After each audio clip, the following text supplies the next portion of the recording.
60대가 넘으면 돈을 잃는 순간보다 더 무서운 게 있습니다. 바로 내가 가난으로 향하고 있다는 사실조차 모르고 지내는 것입니다. 요즘 이런 이야기를 참 많이 듣습니다. 젊을 때는 잘 벌었어요. 애들 결혼시키고 나면 좀 편해질 줄 알았죠. 근데요, 어느 순간 통장에 남는 게 하나도 없더라고요. 이 말을 하신 분은 누구보다 성실하게 살아온 분이었습니다. 사치를 한 것도 아니었고 남들처럼 조금씩만 아끼며 살았을 뿐이었습니다. 그런데 일은 너무 빨리, 너무 조용하게 무너졌습니다. 사실 가난은 갑자기 들이닥치는 법이 없습니다. 큰 폭풍처럼 몰아치지 않고 생활 속 작은 선택들, 그때는 별거 아니라고 여겼던 결정들이 서서히 쌓여 어느 날 갑자기 현실로 모습을 드러낼 뿐입니다.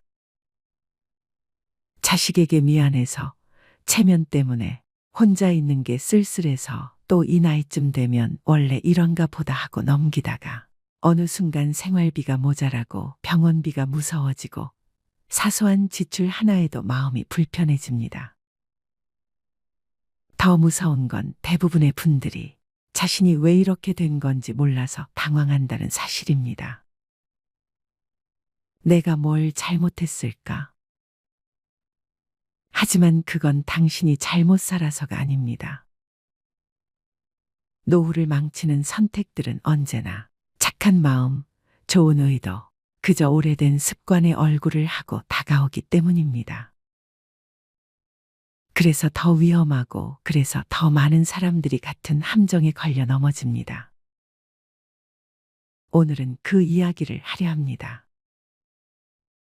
아무렇지 않게 해왔던 그 선택들이 어떻게 60대 이후의 가난을 불러오는 끔찍한 결과로 이어지는지 조용하지만 깊게 들여다보려고 합니다.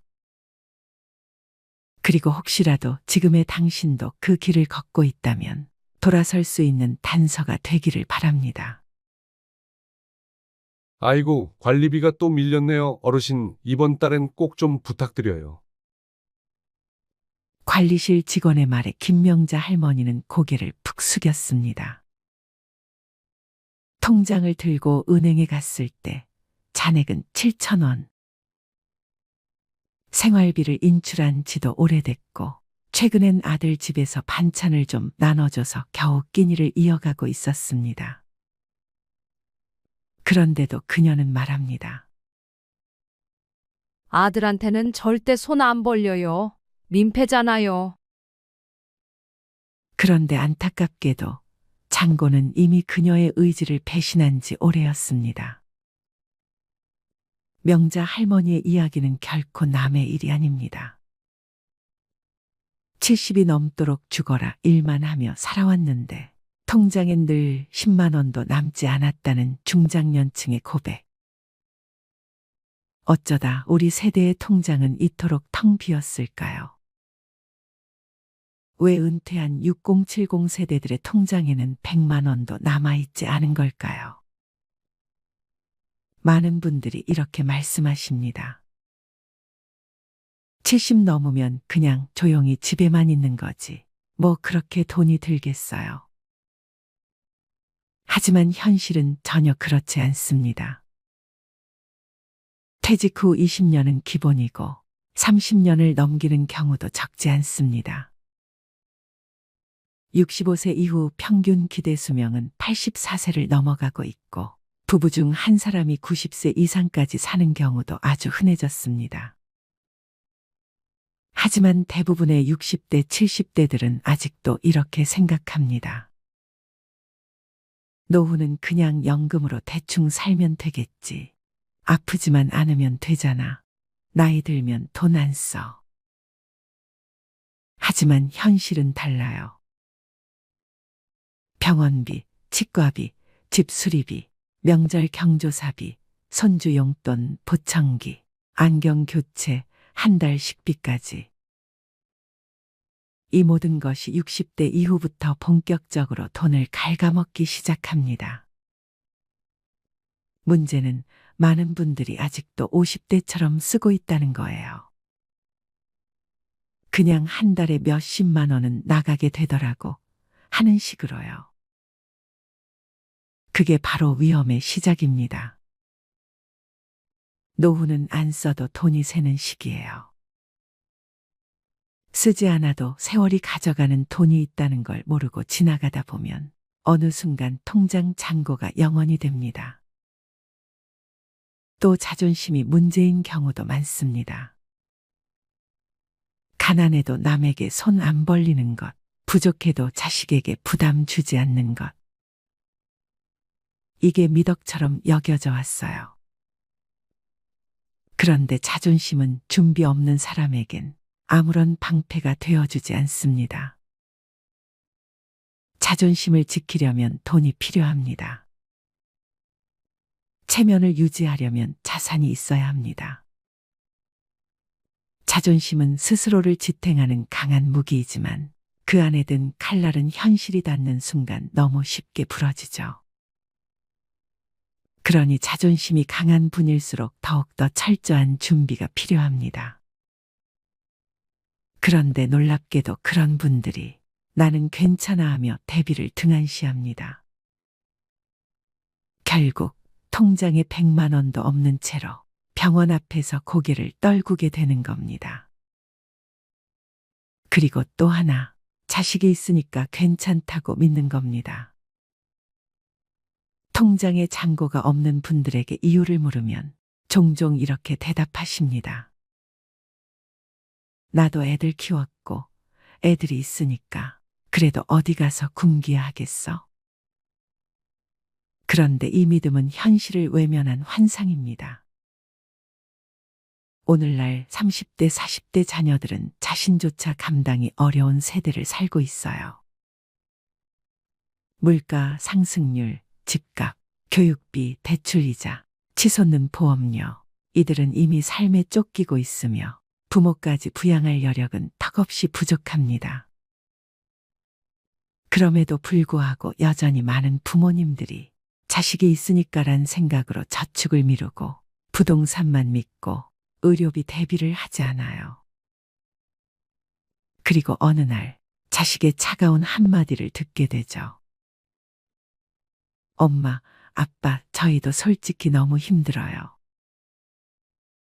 이때 깨닫게 됩니다. 아, 자식은 노후 대책이 아니었구나. 또, 돈이 없어서 못 모았어요. 라는 말을 참 많이 듣습니다. 물론 맞는 말이죠. 벌이가 적어서 저축 못했다는 분들 많습니다. 돈이 남아야 모으지요. 그런데 현실은 이렇습니다. 돈이 남아서 저축하는 게 아니라 저축을 하니까 남는 겁니다. 하루 1,000원, 한 달 3만 원. 이 금액을 무시해온 분들이 대부분이에요. 그깟 돈이 무슨 의미가 있겠어 하고 넘기다가 10년이 지나도 20년이 지나도 통장엔 여전히 0이 찍혀 있습니다. 반면 정말 소득이 적어도 매달 3만 원, 5만 원씩 꾸준히 모아온 분들은 그래도 급할 땐 꺼낼 게 있어서 다행이에요 라고 말하십니다. 문제는 금액이 아니라 습관입니다. 작은 돈을 소중히 여긴 사람은 언젠가 큰 돈도 제대로 다룰 수 있게 됩니다. 그리고 또 이런 말씀도 하세요. 그냥 아프지만 않으면 돼요. 하지만 노후의 가장 큰 지출은 바로 병원비입니다. 특히 치과, 안과, 정형외과는 보험이 잘 안 되거나 비용이 큽니다. 의외로 큰 돈이 드는 항목이 청력 저하, 백내장, 무릎 연골 수술, 틀니, 임플란트 그리고 각종 검진비입니다. 문제는 이런 항목은 대부분 계획되지 않은 지출이라는 겁니다. 통장에 100만 원도 없는 분들은 이런 의료비 앞에서 항상 무력해집니다. 아이고, 그거는 나중에 아프면 그때 생각해보지. 하지만 그때는 갑자기 오고, 그때 돈이 없으면 삶의 질이 수직낙하합니다. 그런가 하면 삶의 낙이 없다고들 하십니다. 여가와 취미가 없다 보니 지출이 감정적으로 이루어지는 경우가 많습니다. 책을 사는 것도, 걷기 좋은 운동화를 사는 것도 아깝다고 생각하면서 술자리에는 쉽게 지출하죠. 내가 이 나이에 친구라도 만나야지. 그러다 보니 남는 게 없습니다. 자기만의 여가나 취미가 없는 사람은 감정 소비를 반복하고 결국 빈 통장만 남깁니다. 또 이런 말도 있습니다. 나중에 모으려고 했지. 그런데 기억하셔야 합니다. 돈을 모으는 데에는 나중이 없습니다. 지금 시작하지 않으면 그 나중은 오지 않습니다. 통장에 100만 원도 없는 70세 어르신들이 공통적으로 하는 후회는 딱 하나입니다. 조금이라도 일찍 시작할 걸. 많은 분들이 이렇게 말씀하세요. 나 정말 검소하게 살았어요. 사치 같은 건 절대 안 했어요. 하지만 현실은 다릅니다.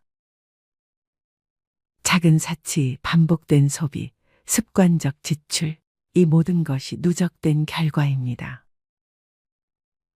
매일 마시는 5,000원짜리 커피, 정기배송 구독 서비스, 다 못 쓰는 건강식품, 자식과의 식사 후 결제 습관. 이런 습관적 소비는 눈에 보이지 않기에 더 무섭습니다. 누구보다 검소하다고 믿었던 사람들이 가장 위험한 지출을 하고 있는 경우가 많습니다. 돈보다 사람을 믿는다고요. 멋진 말입니다.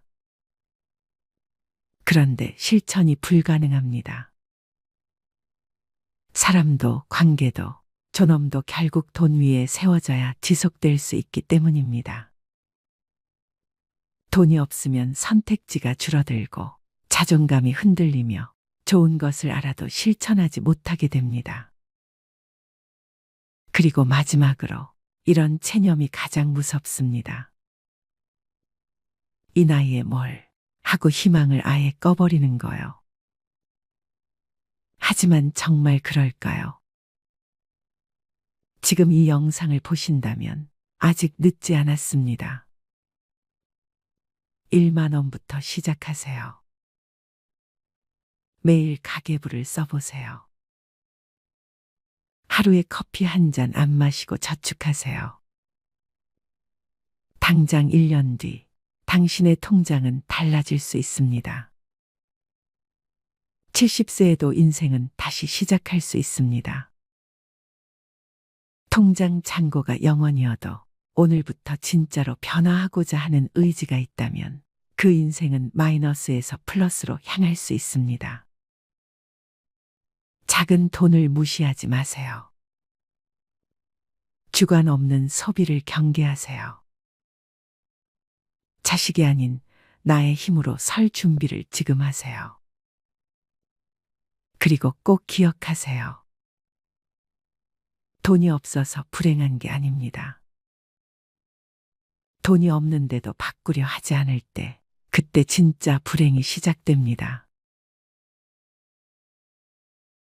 박종수 할아버지는 은퇴 후 몇 년 동안은 어떻게든 자립하며 살아갔습니다. 하지만 투자 실패와 과도한 지출로 인해 점점 재정 상태가 악화되면서 그는 더 이상 혼자 힘으로 생활을 유지할 수 없었습니다. 어느 날 결국 그는 큰 결심을 하고 자식들에게 돈을 부탁하기로 합니다. 그날 오후 종수 할아버지는 가장 큰 아들인 영수의 집을 찾아갔습니다. 평소에도 자주 오가던 집이었지만 오늘은 발걸음이 무거웠습니다. 초인종을 누르자 영수가 문을 열어주었습니다. 아버지, 웬일이세요? 오랜만에 오셨네요. 종수 할아버지는 어색하게 웃으며 집 안으로 들어갔습니다. 따뜻한 차를 대접받으며 그는 몇 번이나 입을 때려다가 다시 다물었습니다. 결국 마음을 굳게 먹고 조심스럽게 말을 꺼냈습니다. 영수야, 아버지가 정말 미안한데 이번 달 생활비가 부족해서 좀 도와줄 수 있겠니? 영수는 순간 당황한 듯 멈칫했습니다. 그는 이미 가정의 생계를 위해 열심히 일하고 있었고 아이들의 교육비와 각종 생활비로 부담이 컸기 때문입니다. 그러나 아버지를 외면할 수는 없었습니다. 네, 아버지, 얼마나 필요하세요? 종수 할아버지는 잠시 머뭇거리다 조심스럽게 말했습니다. 한 50만 원 정도면 될 것 같구나. 급한 건 다 해결하고 나면 갚을 수 있을 거야. 영수는 깊은 한숨을 내쉬며 알겠습니다. 아버지, 제가 이번 달은 좀 빠듯하긴 한데 어떻게든 해볼게요. 라고 대답했습니다. 그날 밤 종수 할아버지는 집으로 돌아와 마음이 착잡했습니다.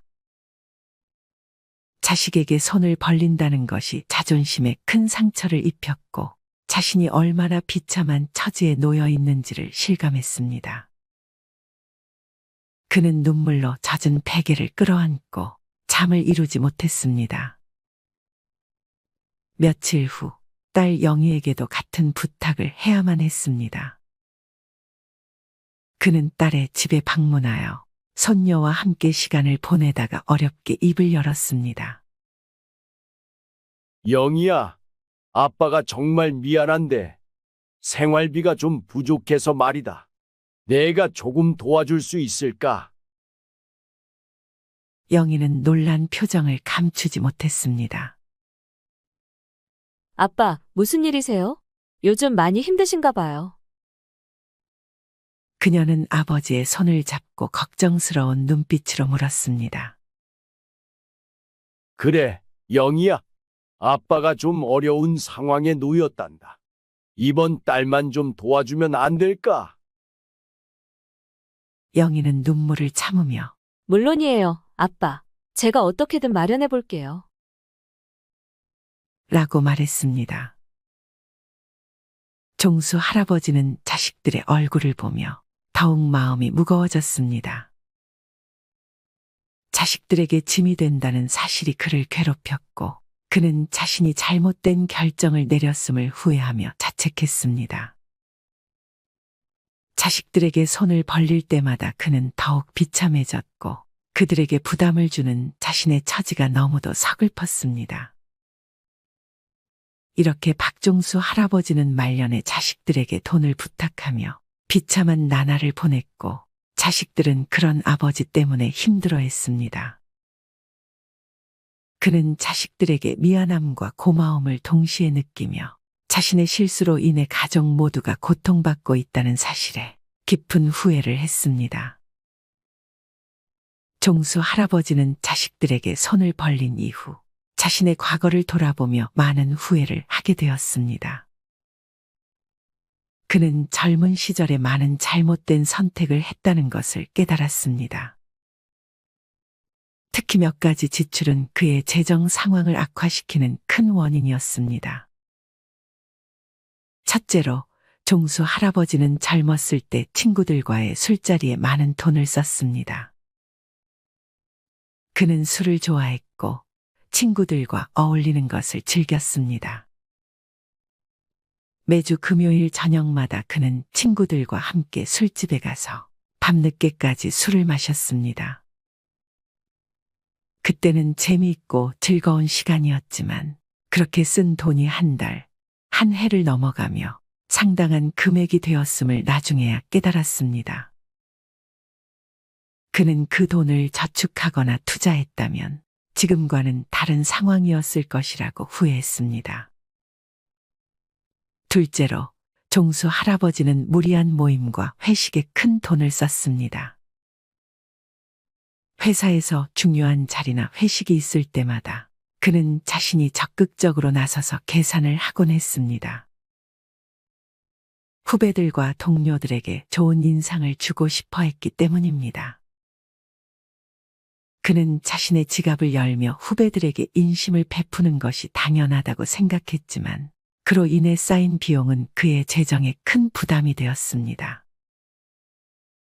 셋째로 종수 할아버지는 가족 여행에 많은 돈을 썼습니다. 그는 가족들과의 추억을 만드는 것이 중요하다고 생각해 자주 여행을 떠났습니다.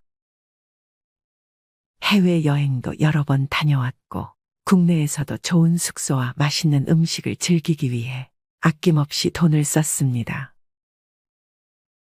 물론 가족들과의 추억은 소중하지만 그로 인해 재정적 여유가 사라진 것을 후회했습니다. 넷째로 그는 고급 소비품에 많은 돈을 썼습니다. 명품 가방, 고급 시계, 최신 전자기기 등을 사면서 그는 일시적인 만족감을 느꼈지만 나중에 그것들이 자신의 삶에 얼마나 큰 영향을 미쳤는지 깨닫게 되었습니다. 특히 명품 소비는 주변 사람들에게 자신을 과시하기 위한 것이었지만 그로 인해 큰 금액이 낭비되었습니다. 마지막으로 종수 할아버지는 자식들에게 과도한 지원을 했습니다. 자식들이 결혼할 때, 집을 장만할 때, 심지어 손자들의 교육비까지 그는 아낌없이 지원했습니다. 자식들을 도와주는 것이 부모의 당연한 역할이라고 생각했지만 그로 인해 자신의 노후 자금을 마련하지 못했다는 것을 후회했습니다. 이렇게 종수 할아버지는 자신의 과거를 돌아보며 많은 후회를 했습니다. 그는 자식들에게 부담을 주지 않기 위해 신중하게 재정 관리를 했어야 했다는 것을 깨달았습니다. 나이 들수록 돈은 줄고 소비는 줄여야 한다는 말, 머리로는 알면서도 정작 카드 명세서를 보면 한숨부터 나오는 분들이 많습니다.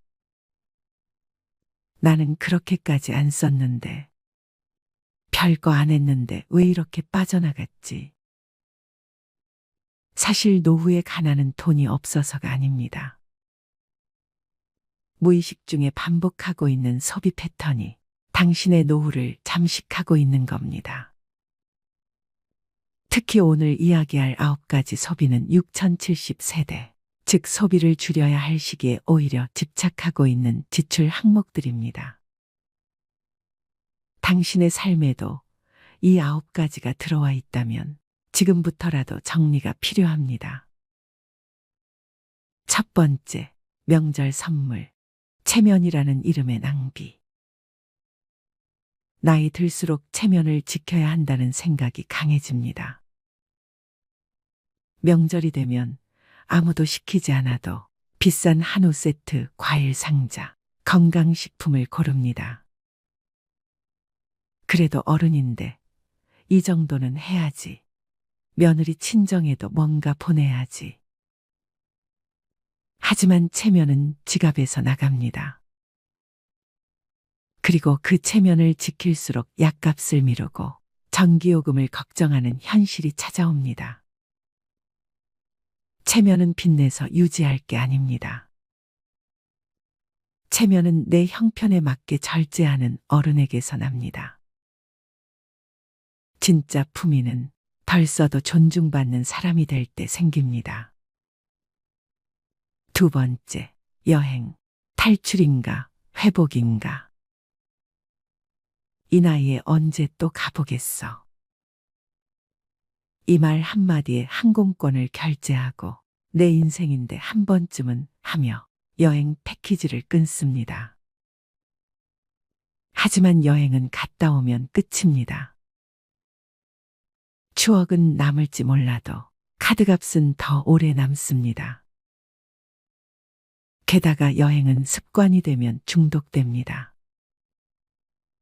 또 가야겠다. 안 가면 허전해. 문제는 여행이 회복이 아닌 회피가 되는 순간부터 노후는 무너지기 시작한다는 점입니다. 지속 가능한 삶은 감정이 가라앉은 상태에서 가도 되는 타이밍에 가는 여행이어야 합니다. 세 번째, 옷. 과거의 멋이 현재의 짐이 될 때. 나도 이 정도는 입어야지. 할머니라고 아무 옷이나 입나. 나이 들어도 멋지고 싶은 마음 당연합니다.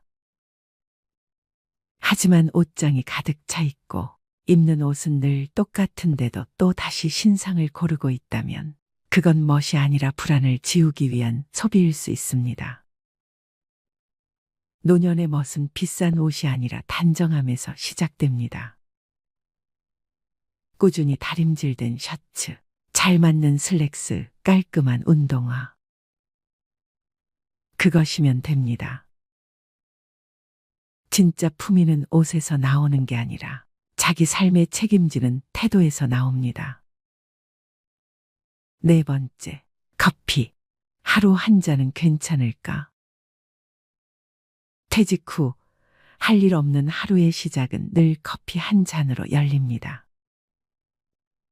집에 커피 믹스가 있어도 굳이 테이크아웃 한 잔을 사야 하루가 시작된 것 같은 기분이 듭니다. 하루 4,000원. 한 달이면 12만 원. 1년이면 144만 원입니다. 그거 아껴서 얼마나 모으겠어? 그렇게 말하는 순간 매달 반복되는 작은 구멍이 노후 재정을 서서히 잠식합니다. 여유는 커피로 사는 것이 아니라 관계와 일상 속에서 길러야 할 감정입니다.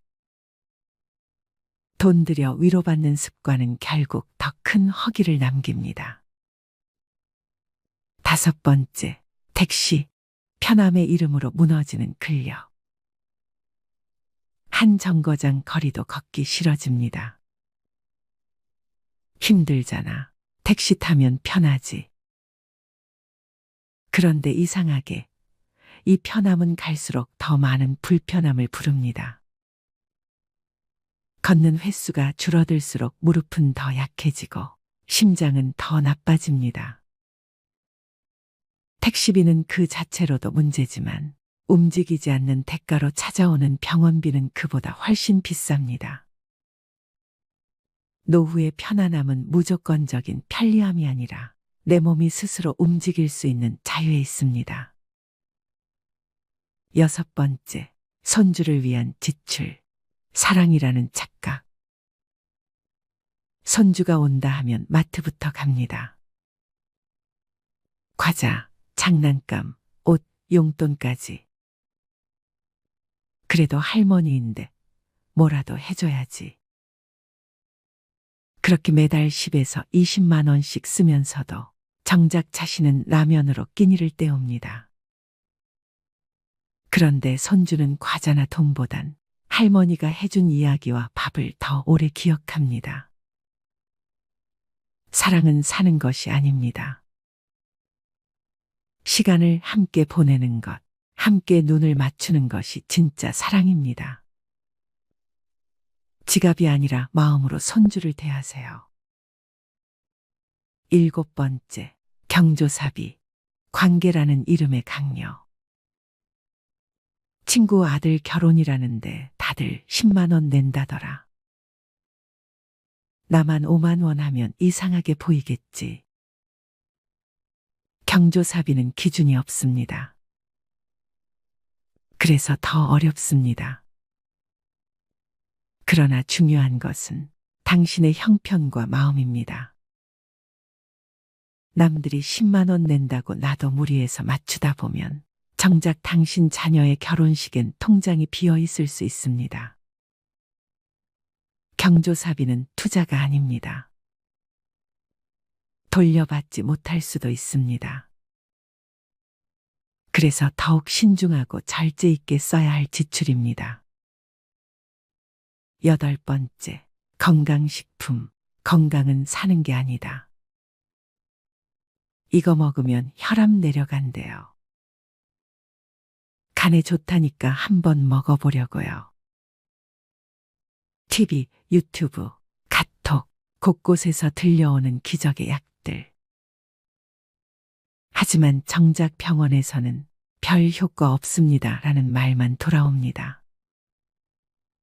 건강은 한 알로 회복되는 것이 아니라 식사, 수면, 운동, 스트레스 관리라는 기본에서 회복됩니다. 믿음으로 삼킨 알약이 당신의 노후를 지켜주지 않습니다. 건강은 소비가 아니라 생활입니다. 9번째, 자동차. 탈 수 있는가, 감당할 수 있는가. 차가 있어야 어딜 가든 편하지. 이 나이에 버스 타기엔 좀. 차는 편리하지만 주유비, 보험료, 정기검사, 수리비, 주차비, 감가까지 계속해서 돈을 잡아먹습니다. 특히 쓰지 않으면서도 가지고만 있는 차는 가장 비싼 소비입니다. 탈 일이 없다면 차를 유지하지 않는 것도 선택입니다. 진짜 자유는 가지지 않아도 불안하지 않은 상태에서 생깁니다. 사람은 더 가지는 싸움에서 행복해지는 것이 아니라 덜 가지는데도 괜찮아지는 싸움에서 자유로워집니다. 누군가는 말합니다. 나이 들면 소박하게 살아야 한다. 하지만 진짜 소박함은 절제가 생활이 된 사람에게서 나옵니다. 아리스토텔레스는 이렇게 말했습니다. 훌륭한 삶이란 많은 것을 소유한 사람이 아니라 적게 필요로 하는 사람에게 주어진다. 당신의 소비 습관은 지금 당신이 어떤 사람인지 말해주는 거울입니다. 그 거울을 마주하고 불필요한 것들을 하나씩 덜어낼 때 비로소 당신의 삶은 가난에서 벗어나기 시작합니다. 더 벌 수 없다면 덜 쓰는 것이 지혜입니다. 덜 쓰는 삶이 결국 더 오래, 더 평온하게 당신을 지켜줄 것입니다. 오늘은 우리 삶과 직결되는 그러나 너무나 무겁고도 피할 수 없는 주제를 함께 나눠보려고 합니다. 바로 대한민국 경제에 불어닥친 역대급 위기. 그리고 그 안에서 평범한 사람들이 어떻게 가난해지고 있는가 하는 문제입니다. 많은 분들이 이렇게 말씀하십니다. 자영업자는 장사가 안 되니 힘들겠지. 그래도 직장인은 좀 낫지 않겠나? 하지만 안타깝게도 그렇지 않습니다. 오늘 제가 말씀드릴 내용은 직장인조차 안전하지 않다는 현실입니다. 그리고 그 현실은 이미 수많은 기사와 통계, 주변의 사례를 통해 드러나고 있습니다. 먼저 숫자 하나를 짚고 넘어가야 합니다. 2025년 2분기 한국은행이 발표한 가계부채 총액은 1952조 원을 넘어섰습니다. 사상 최고치입니다. 여러분, 1952조라는 숫자는 너무 커서 피부에 와닿지 않으실 수 있습니다. 그럼 이렇게 생각해 보십시오. 우리나라에서 경제 활동을 하는 모든 사람들이 1년 동안 한 푼도 안 쓰고 번 돈을 다 모아도 이 빚을 다 갚기는 어렵습니다. 즉, 우리 사회 전체가 빚 위에 아슬아슬하게 위태롭게 서 있다는 겁니다. 가계부채 문제는 단순히 숫자가 많다는 의미를 넘어섭니다. 문제는 이 빚이 더 이상 감당할 수 없는 수준에 이르렀다는 데 있습니다. 한국은행과 금융감독원이 발표한 통계에 따르면 은행권 신용카드 대출 연체율이 최근 20년 만에 최고치를 기록했습니다. 카드 대금을 갚지 못하는 사람들이 그만큼 많아졌다는 뜻입니다. 여러분, 카드 연체는 단순히 돈 관리를 못했다 수준의 문제가 아닙니다. 연체가 늘어난다는 건 평범한 가정들조차 현금 흐름이 막혔다는 신호입니다. 예전에는 경제적 어려움이 특정 계층의 문제였다면 이제는 직장인, 중산층, 은퇴 준비를 하던 사람들까지 동시다발적으로 무너지고 있는 겁니다. 많은 분들이 이렇게 말씀하시죠. 내가 가난하다 해도 그건 상대적일 뿐이지. 남들이 더 잘 사니까 상대적으로 가난하게 느끼는 거지. 하지만 지금 대한민국에서 벌어지고 있는 일은 상대적 빈곤이 아닙니다. 지금은 소득이 있어도 월급을 받아도 빚과 지출 때문에 생활이 무너지는 절대 빈곤의 시대입니다. 이게 바로 우리 사회가 직면한 가장 큰 문제입니다. 요즘 언론에 자주 등장하는 단어가 있습니다. 바로 푸어입니다. 푸어는 단순히 가난한 사람이 아니라 특정한 이유 때문에 가난에 빠지는 사람들을 지칭합니다. 대표적으로 4가지가 있습니다. 베이비 푸어, 에듀 푸어, 카 푸어, 하우스 푸어. 이 4가지를 차례대로 살펴보겠습니다. 여러분, 아이를 낳는 순간 가난해지는 부모들을 가리켜 베이비 푸어라고 합니다.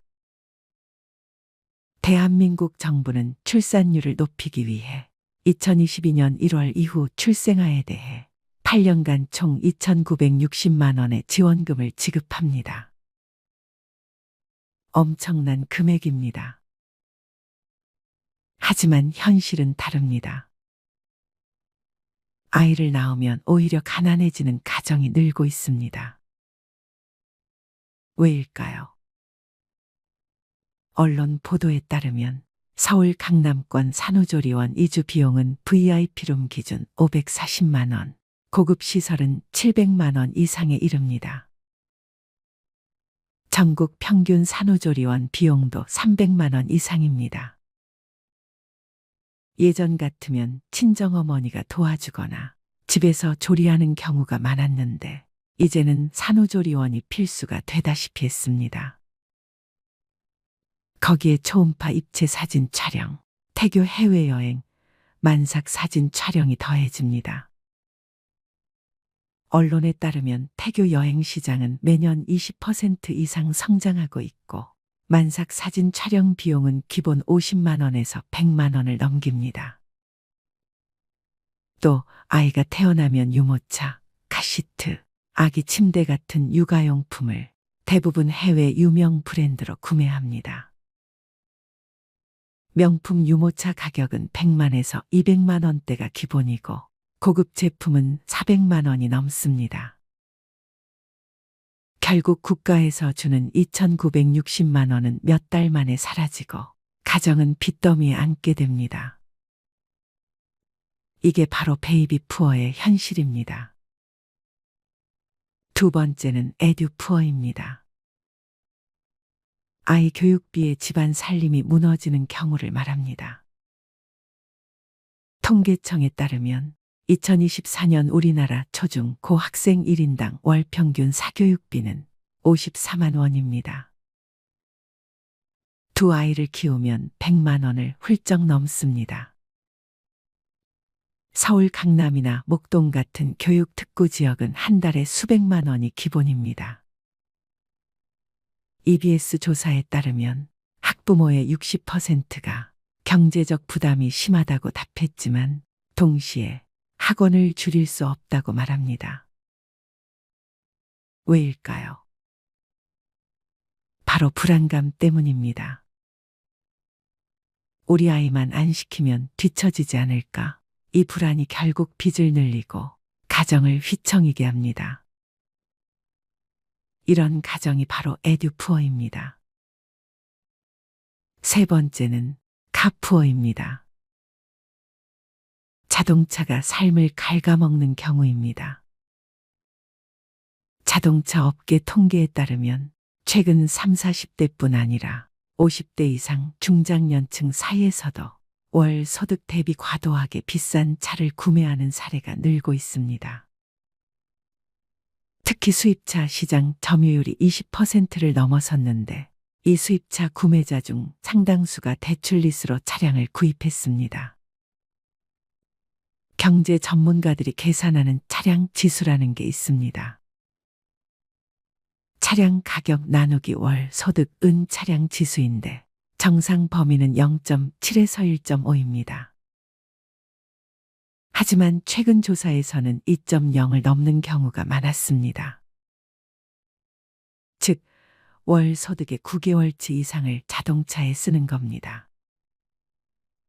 여러분, 차는 재산이 아니라 소모품입니다. 그런데 체면과 허영 때문에 무리하게 큰 차, 비싼 차를 사는 순간 그 사람은 카푸어가 되어버립니다. 마지막이자 가장 심각한 문제는 하우스푸어입니다. 집 한 채의 모든 걸 묶어둔 사람들입니다. 2025년 8월 조선일보 땅집고 기사에는 서대문구에 사는 69세 A씨 사례가 보도됐습니다. 그는 10여 년 전 7억 5천에 산 아파트를 지금은 15억에 보유하고 있습니다. 겉보기엔 부자 같지만 월 소득은 국민연금과 이자를 합쳐 250만 원에 불과합니다. 대출을 다 갚지도 못했고 생활비는 빠듯합니다. 집값은 2배가 되었지만 생활은 전혀 나아지지 않은 겁니다. 이런 경우를 두고 15억짜리 집을 가진 빈곤층이라고 부르는 겁니다. 실제로 서울의 아파트 평균 가격은 14억 원, 중위 가격은 10억 6,200만 원입니다. 많은 사람들이 대출을 끼고 집을 삽니다. 그런데 이자를 계산해 보면 6억 대출만 해도 10년간 갚아야 할 이자가 2억 6,500만 원입니다. 집값이 조금 오른다고 해도 결국 손에 남는 건 거의 없습니다. 이게 바로 하우스푸어의 현실입니다. 여러분, 직장만큼은 안전하다고 생각하시나요? 하지만 그렇지 않습니다. 2025년 8월 20일자 중앙일보 기사에는 충격적인 사례가 실렸습니다. 국내 1위 해운사였던 한진해운. 이 회사에서 27년간 근무해 상무 자리까지 오른 임원이 있었습니다. 직장인이라면 누구나 부러워할 만한 성공이었죠. 하지만 회사가 불황을 견디지 못하고 파산하자 그의 인생도 함께 무너졌습니다. 임원 경력이 있으면 다른 자리도 쉽게 구할 수 있을 거라 생각했지만 현실은 달랐습니다. 스카우트 제의도 없었고 결국 그는 택배 배송 기사로 일하게 됐습니다. 여러분, 이게 남의 얘기 같습니까? 직장인으로 성공 신화를 썼던 사람조차 하루아침에 무너질 수 있다는 겁니다. 나는 자영업자도 아니고 빚도 많지 않으니 괜찮다. 나는 은퇴했으니 상관없다. 그렇지 않습니다. 우리 사회 전체의 푸어가 늘어나면 소비가 얼어붙습니다. 사람들이 지갑을 닫으면 자영업자가 무너지고 기업 매출도 줄어듭니다. 기업이 위축되면 직장인의 일자리도 위협받습니다. 결국 이 문제는 우리 모두의 문제입니다. 여러분, 이제는 구조조정이 필요합니다. 첫째, 자산 구조조정. 집, 차, 자녀 교육비에 묶여있는 자산을 다시 점검해야 합니다. 둘째, 부채 구조조정. 무리한 대출은 줄이고 필요 없는 빚은 끊어야 합니다. 셋째, 소득 소비 구조조정. 벌이를 늘릴 수 있는 방법을 찾고 불필요한 지출은 과감히 줄여야 합니다. 경제 전문가들은 이렇게 조언합니다. 수익률 1%에 목매지 말고 원금을 10% 늘려라. 즉, 투자로 돈을 버는 것보다 중요한 건 내 소득 기반을 지키고 늘리는 것입니다. 여러분, 대한민국은 지금 베이비 푸어, 에듀 푸어, 갓 푸어, 하우스 푸어가 동시에 늘어나는 시대를 살고 있습니다. 강남 아파트가 매년 몇 억씩 오른다는 말, 아이를 위해선 사교육비를 아끼면 안 된다는 말, 체면을 위해선 비싼 차를 타야 한다는 말, 이 모든 건 환상입니다. 그 환상 속에서 결국 가난해지는 건 바로 우리입니다. 이제는 결단해야 합니다. 소득과 소비, 자산과 부채의 구조를 재정비해야 합니다. 그래야만 앞으로 10년, 20년을 버티실 수 있습니다. 여러분, 하우스 푸어 없는 나라, 가난에 짓눌리지 않는 사회, 그런 나라를 만들기 위해 지금 우리가 깨어나야 합니다. 오늘의 이야기를 끝까지 들어주셔서 감사합니다.